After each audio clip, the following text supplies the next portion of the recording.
거의 한마디도 하지 않아요. 지금 사도 바울이 이 사람들 아그리빠 왕과 버니게와 많은 그 시중에 높은 지위를 가진 사람들 그 앞에 서게 되는 과정을 그려줍니다. 지금 뭐냐면 사도 바울이 지금 로마의 귀족들, 유대와 로마와 그 모든 통치자의 권력을 갖고 있는 귀족들 앞에서 복음 전할 수 있는 기회가 어떻게 찾아왔는가를 지금 오늘 보여주는 장면이에요. 그래서 26장부터는 바울의 설교, 바울의 변론이 또 나옵니다. 바울의 변론이 26장 전체에, 그리고 바울이 아그리빠 왕을 전도하는 데까지 이릅니다. 전도하려고 아그리빠 왕한테 이 말씀을 전하는 일까지 가져가게 됩니다. 근데 이런 복음을 증거할 수 있는 이런 기회가 어떻게 왔냐면 환난 가운데 왔다라는 거예요. 어려움 속에서 그 내용이 왔다라는 겁니다. 우린 그걸 바라보면서 내가 하나님의 일에 쓰임 받을 때에 꼭 모든 일이 태평성대한 세상 속에서 정말 길이 쫙 열리는 그런 일로만 되어지는 것이 아니라 분명히 나한테 가로막혔던 것들, 분명히 내가 실패했던 것들, 그런 어려움들 속에서 하나님께서 우리를 이끄시더라는 것을 오늘 말씀 속에서 우리가 좀 깨달았으면 좋겠습니다. 먼저 13절을 보시면 수일 후에 아그리빠 왕과 버니게가 베스도에게 문안하러 가이사랴에 와서, 여기서 아그리빠 왕하고 버니게가 갑자기 왜 나왔나라고 하면 로마는 지금 많은 제국을 가지고 있어요. 그 제국 중에 이 유다, 말 그대로 이스라엘에도 여러 나라로 이렇게 구분이 되어 있어요. 이스라엘도 한 왕으로 다스려지는 것이 아니라 여러 왕에 의해서 근데 다스려지고 있는데, 그 실제 그 왕들을 처음에 통치할 때에 그 왕보다 처음에는 총독들에 의해서 그 리더십을 총독에게 많이 실어줬습니다. 왜냐하면 그 왕들은 어쨌든 거기에서 계속 자기들이 통치했던 그 이력이 있기 때문에 뭐 할 가능성이 높습니까? 이 사람들의 권한이 높아지면 높아질수록 거기서 반란이 일어날 가능성이 높아지는 거예요.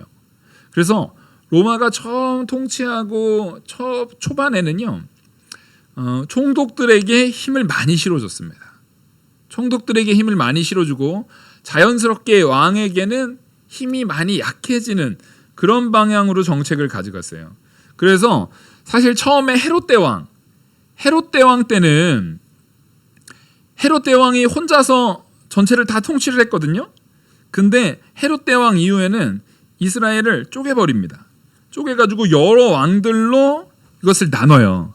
그래서 헤롯 대왕 때는 이스라엘의 전체 영지를 헤롯 대왕이 다 통치했다고 한다면, 그 이후에는 아켈라오라고 해서 그 사람들은 이제 사마리아, 예루살렘, 유대, 이두메 이쪽 지중해 쪽에 붙어 있는 그 지역을 아켈라오라는 왕으로, 또 그 위쪽에 갈릴리부터 해가지고 저쪽 위쪽으로는 헤롯 빌립 2세에 의해서 통치하도록 나눠버립니다. 그리고 사해 요단강을 중심으로 해서, 요단은 동편, 옛날에 므낫세 반지파, 르우벤 갓 므낫세 반지파가 차지했던 그 땅에는 헤롯 안디바가 그 이후에 1세대 헤롯 대왕 때의 다음 세대에 그들을 통치하게 해가지고 이것을 나눠버립니다. 이게 뭐냐면 이 왕권을 분산시켜버리는 거예요. 이 자녀들로 하여금 나누게 돼요. 근데 이 상황을 3세대 때 가면은요, 헤롯 아그리빠 1세가 지금 오늘 나온 아그리빠 왕의 아버지입니다. 헤롯 아그리빠 1세가 다시금 신임을 받아가지고 전체를 다 통치해서 다스립니다. 그러니까 헤롯 대왕 때 다스렸던 것을 거의 통치를 다 자기가 이제 가져오게 돼요. 사실상 그 형제난을 종식을 시켰고 대신에 이 당연히 아그리파 1세는 누구를 등에 업었겠습니까? 로마를 등에 업었어요. 로마에다가 완전히 충성하는 사람이었습니다. 그러니까 로마 입장에서는요. 자기한테 충성하는 왕한테 땅을 주는 게 당연한 거예요. 그리고 이 아그리파 2세가 이제 오는 거예요. 이제 아그리파 2세 같은 경우는 실제 이 전체에서 어쨌든 아그리파 1세 때 이게 힘이 너무 세지다 보니까 또 총독들 위주로 분산을 시켜가지고 이 아그리파 2세는 사해 북쪽, 사해 동편에서 동편 북쪽으로 아그리파 2세가 통치를 하고 여기 지금 예루살렘, 유대 이쪽은 지금 누가 하고 있는 거예요? 오늘 베스도가 지금 통치를 하고 있는 거예요. 베스도가 벨릭스 다음으로 총독으로 와 있는 상태인 겁니다. 지금 요 상황을 왜 얘기를 하냐면 그러니까 아그리파 2세가 헤롯 대왕의 증손자인 거예요. 그리고 아그리파 1세의 아들로서 지금 왕위를 가지고는 있지만 분봉왕인 거예요. 분봉왕인 거고 로마의 통치 아래에 있는. 그래서 이 아그리파 2세 왕은 당연히 누구와 사이가 좋냐면 가이사, 당시의 가이사는 네로거든요. 황제와 아주 밀접한 관계에 있어요. 왜냐하면 황제와 밀접하고 황제하고 사이가 좋지 않으면은 왕권을 뺏겨버립니다. 그래서 굉장히 정치적으로 그 권력자와 가까운 자리에 있는 사람이 지금 이 아그리파 2세 왕입니다. 아그리파 2세 왕인데 그 아그리파 2세 왕과 이 버니게는 누구냐면 그 누이예요. 아그리파 왕의 친누이인데 이 당시에 무슨 소문이 있었냐면 이 둘이 근친상간을 한다는 소문이 있을 정도로 항상 같이 다녔습니다. 그러니까 이건 뭐 소문인지 사실인지는 알 수 없지만 거의 사실일 가능성이 높다라는 그런 의심으로 둘이 근친상간을 하고 있다라고 소문이 날 정도로 이 둘의 관계는 굉장히 가까웠습니다. 그렇게 둘이 같이 다니고 있는 거예요. 아그리파 왕과 버니게. 버니게는 누이인데 아내가 아니에요. 누이인데 항상 같이 다녔습니다. 그래서 이 둘이 베스도에게 문안을 하러 간 거예요. 위치상으로는 어쨌든 총독이 높으니까 아그리파 왕이 높을까요? 아그리파 왕이 훨씬 높아요. 아그리파 왕이 더 높아요. 근데 총독인 베스도에게 문안하러 간 이유는 뭐냐면 벨릭스에서 베스도로 바뀌었기 때문에 신임으로 황제가 세운 사람이기 때문에 황제와의 관계를 위해서 이 아그리파 2세와 버니게가 찾아가서 문안을 한 겁니다. 사실상 이 모임 자체가 지금 여기서 모임 이 자체가 정치적인 모임인 거예요. 지금 이 모임 자체가 서로 진심으로 반갑거나 진심으로 그 사람을 존중하거나 하는 것이 아니라 이것을 통해서 다 뭐 하기 위한 겁니까? 각자의 동상이몽이에요. 각자의 자기 이익을 위한 정치적인 지금 모임인 겁니다. 그런 상황이라는 것을 전제할 때 여기에는요 사실상 공의와 이런 것들이 아니라 이익으로만 똘똘 뭉쳐 있는 자리예요. 그러니까 우리가 볼 적에는 바울이 복음 증거하기에 바울이 복음으로 바로 세워나가기 위해 나아가는 길 가운데 이렇게 자기 이 세상의 권력자들이 정치적 이해관계 속에서 자기들의 이익만을 위해서 모여있는 이런 자리가 복음 증거에 도움이 될 것 같습니까? 안 될 것 같습니까? 우리가 안 될 것 같잖아요. 근데 합력하여 선을 이루시는 하나님께서 그런 최악의 상황 같은 상황에서도 사도 바울로 하여금 복음 증거하는 일에 아주 길이 열리도록 이들을 오히려 이용하는 게 바로 지금 13절부터 27절의 말씀입니다. 여러분 그래서 우리는요 이 말씀을 통해서 알 수 있는 큰 전제가 뭐냐면 하나님의 역사는 우리는 알 수 없습니다. 하나님께서 우리는 결과적으로 알고 보는 거예요. 결과론적으로 보는 것뿐이지 하나님께서 어떻게 역사하시고 하나님께서 어떻게 이끄실지에 대해서 우리는 모른다가 정답이에요. 분명히 내가 막힌 것 같았는데 그 길이 나의 대로가 되는 경우가 있어요. 분명히 내가 이것 때문에 곤란을 당했는데 오히려 그걸 통해서 나의 위치나 나의 권위나 내가 다른 사람들로 하여금 높임을 받는 경우가 있는 것입니다. 우리는 그 내용 속에서 지금 14절 여러 날 있더니 지금 이 문하나로 와가지고 여러 날 머물고 있는 겁니다. 왜냐하면 문하나로 왔으면 당연히 베스도는 이 왕과 아그리빠 왕과 버니게에게 최대한의 뭐를 해야 돼요? 대접을 해야 돼요. 네. 최대한의 대접을 해서 지금 아그리빠 왕도 이 베스도 때문에 온 게 아니에요. 아그리빠 왕은 누구 때문에 왔습니까? 당시의 황제였던 네로 때문에 온 겁니다. 근데 버니게 입장에 베스도 입장에서는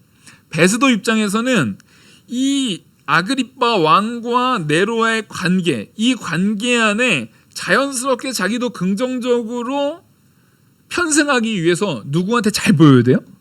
이 아그리빠 2세한테 잘 보여야 돼요. 그러니까 지금 이 베스도도 지금 아그리빠 2세한테 잘 보여가지고 자기의 위치를 견고하게 하기 위한 그런 내용이 필요한 겁니다.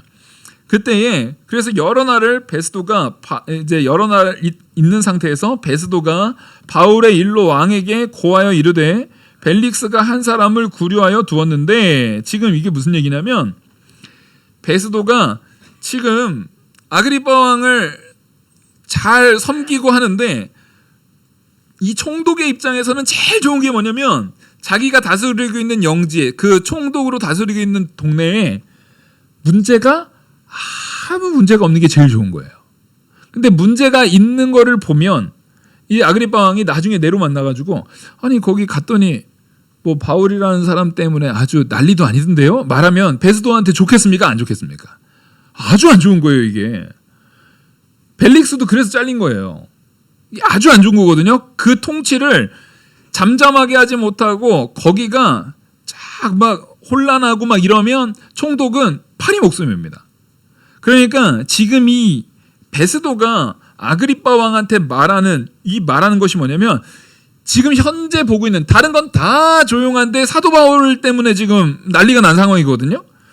요거는 나랑 상관없고 나는 잘 다스리고 있는데 사실 누구 때 생긴 문제라는 거예요? 벨릭스 때 생긴 문제라는 것을 지금 어필하고 있는 거예요.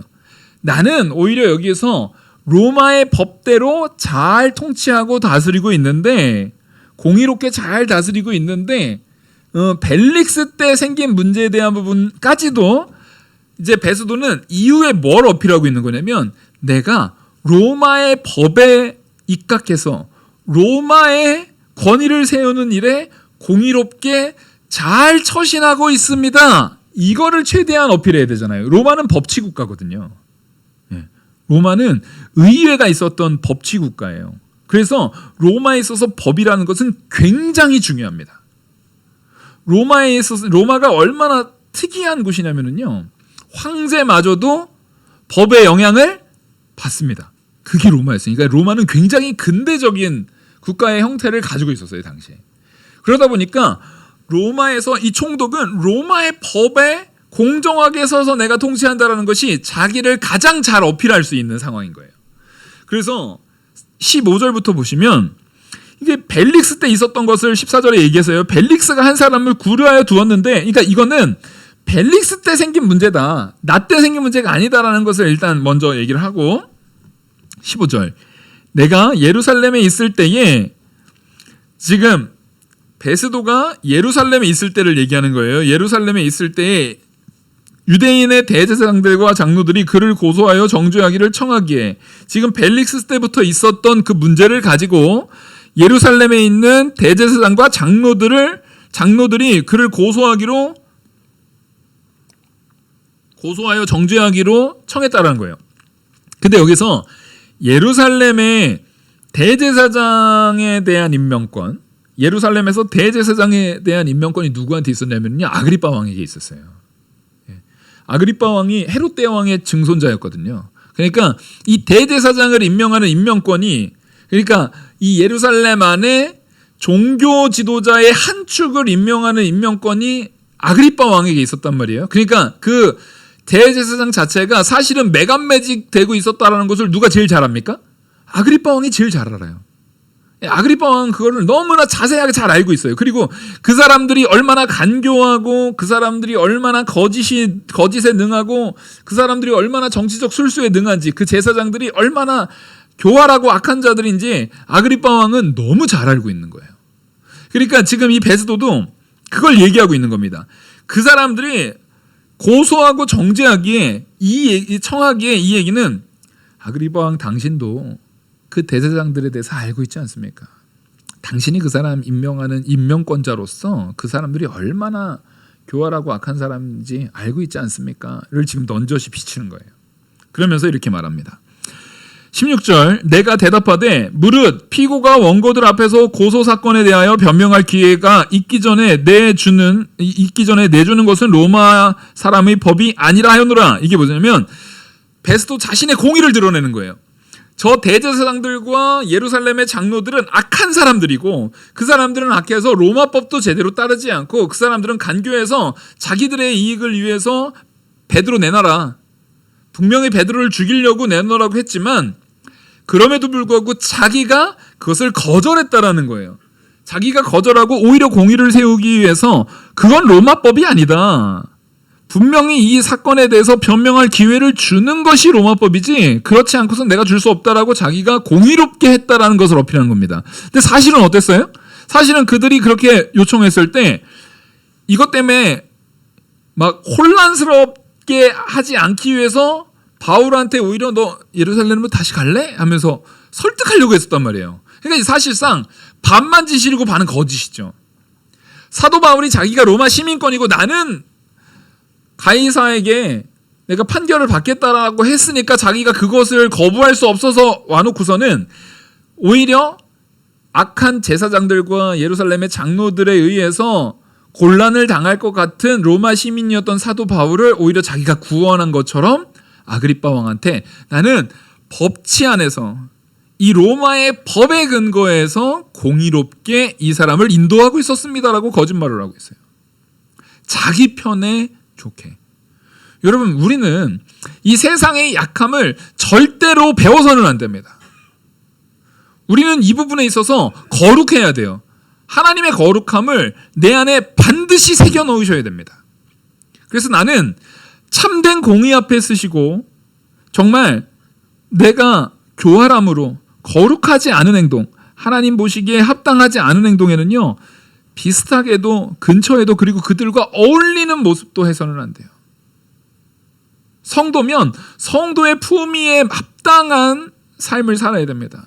성도답게 사랑하고 성도답게 섬기고 성도답게 공의 가운데 서서 내가 그 일 때문에 공의를 세우는 일 때문에 어려움을 당한다면은 마땅히 어려움을 당하고 마땅히 거기에서 내가 고통을 당한다 할지라도 타협하지 않는 그런 믿음의 확신이 마음의 확고함이 우리는 있어야 된다는 것입니다. 그래서 이 베스도는 계속 자기 자랑을 해요. 그러므로 그들이 나와 함께 여기 오매 내가 지체하지 아니하고 이튿날 재판자에 앉아 명하여 그 사람을 데려왔으나 원고들이 서서 내가 짐작하던 것 같은 악행의 혐의는 하나도 제시하지 아니하고 지금 이미 자기는 벌써 그 사람들의 모든 상황을 꿰뚫어 보고 있었다는 거예요. 그러니까 지금 자기가 이 총독으로서 통치자로서의 능력이 뭐하다라는 걸 지금 어필하고 있는 거예요. 유능한 사람입니다. 나 아주 유능한 사람이에요. 그러니까 세상은 요즘에 그래요. 자기 어필을 잘해야 된대요. 여러분 신앙인은요 너무 세상에 휘둘릴 필요 없어요. 겸손히 성경은 이렇게 말합니다. 겸손하게 하나님 앞에서 자기 역할을 잘 묵묵히 행하는 사람을 세상이 과연 그 사람을 무시할까요? 절대 그렇지 않습니다. 근데 자꾸만 요즘에 세상의 매스컴에는 자기를 드러내야 된대요. 자기 PR을 해야 된대요. 자기를 드러내서 자기를 다른 사람들한테 자꾸만 알려야 된대요. 여러분 진짜 실력자는 그 실력이 있음에도 불구하고 교만하지 않고 오히려 실력을 삶으로 행동으로 보여내는 사람입니다.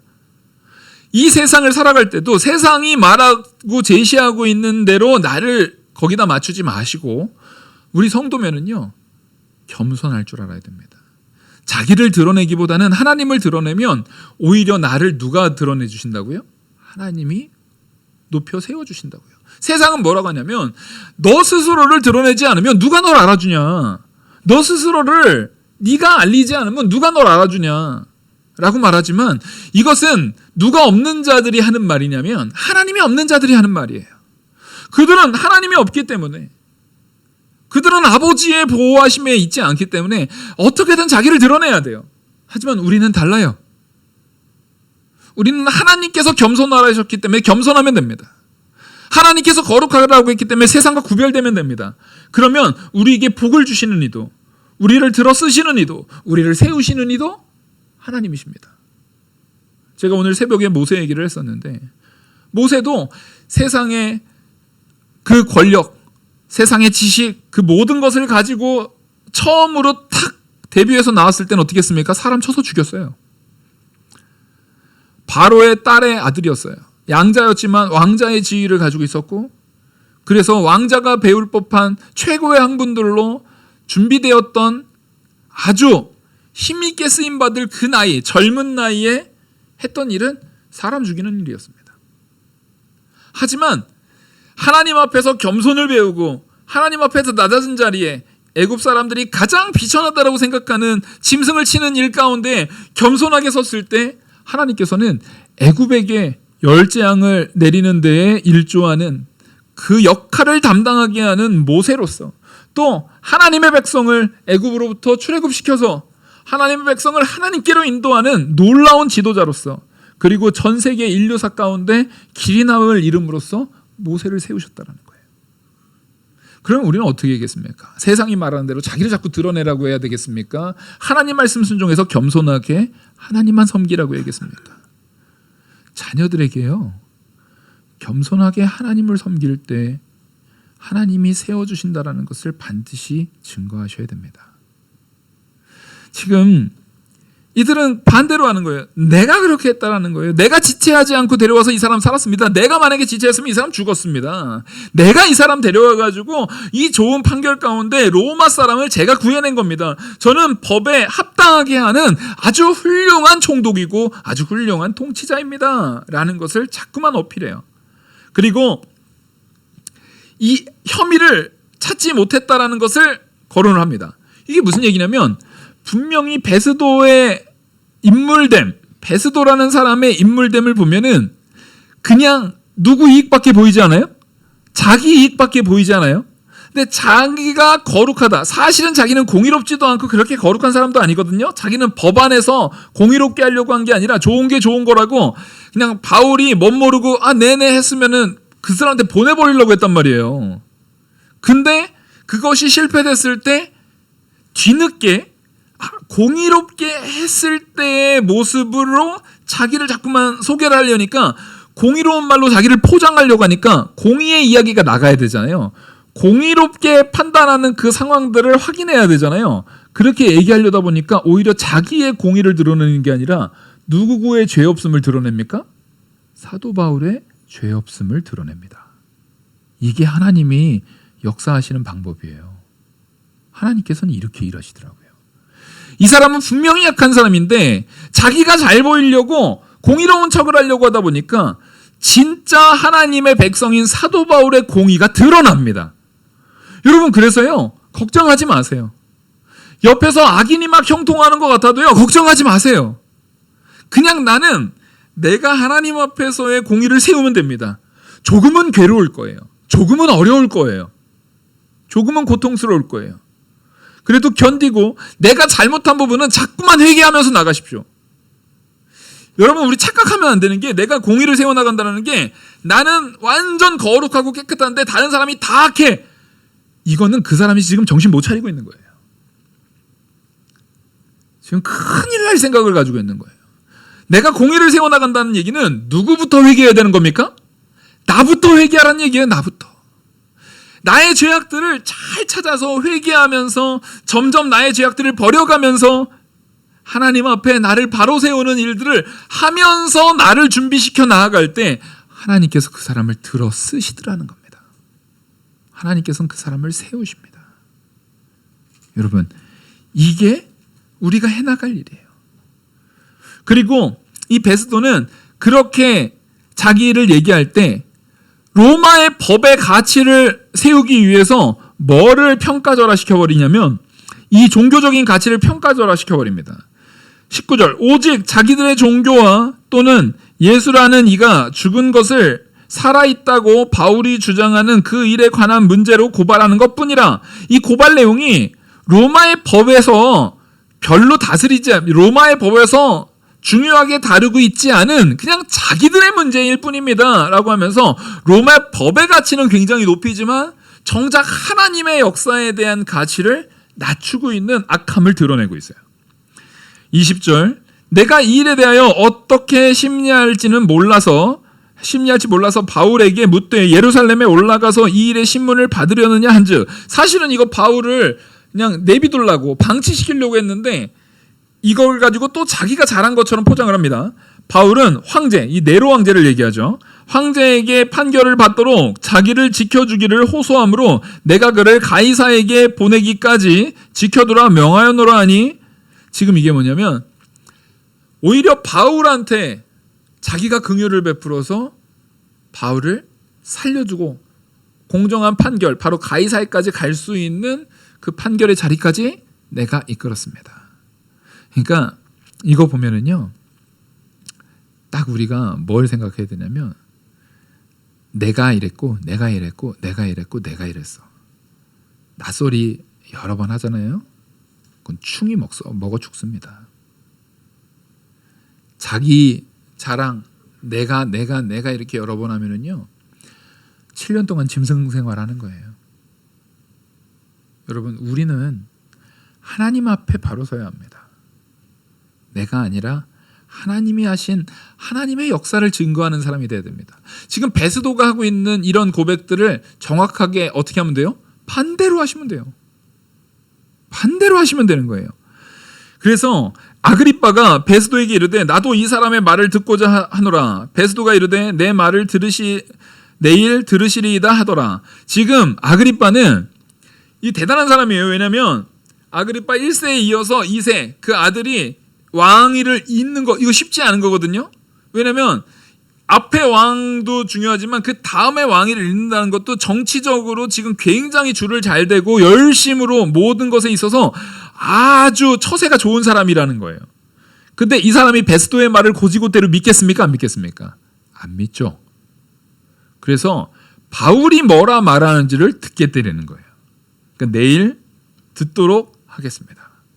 이렇게 얘기하고 23절, 이튿날 아그리빠와 버니게가 크게 위험을 갖추고 와서 천부장들과 시중의 높은 사람들과 함께 접견 장소에 들어오고 베스도의 명으로 바울을 데려오니, 지금 여기서 제일 낮은 사람이 천부장들인 거예요.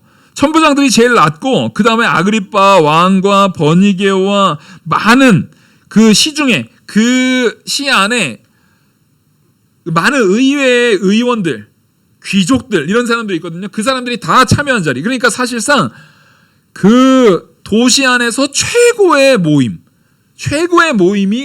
생겨난 거예요. 가장 높은 사람들이 다 모이는 자리. 이 자리를 베스도가 만든 겁니까? 하나님이 만드신 겁니까? 하나님이 만든 줄 믿으시기 바랍니다. 하나님이 만드셨어요. 베스도 뜻대로 했으면 여러 번 사도 바울은 죽었을 거고 여러 번 막혔을 일을 하나님께서 그들의 불의함, 그들의 자기 자랑, 그들의 자기 욕심까지도 이용하셔서 세워 쓰시더라는 겁니다. 여러분, 세상 사람들이 자기 처세를 위해서 직장 생활하다 보면은 참 그 꼴보기 싫은 사람들 많다 그러잖아요. 남의 거, 일한 거 그 성과 가로채버리고 자기 걸로 막 삼고 사람들한테 처세 가지고 실력으로 일할 생각 안 하고 처세 가지고 이 사람 쪼우고 저 사람 쪼우고 이런 사람들 많이 있잖아요. 우리 주변에는 없습니까? 곳곳에 그런 사람들 많이 있습니다. 하지만 여러분, 그런 거 볼 때요 억울해하실 것도 없어요. 그냥 불쌍히 여기십시오. 그들이 아무리 발버둥 쳐봤자 누구한테 압사당합니까? 하나님의 공의 앞에 이렇게 되는 거예요.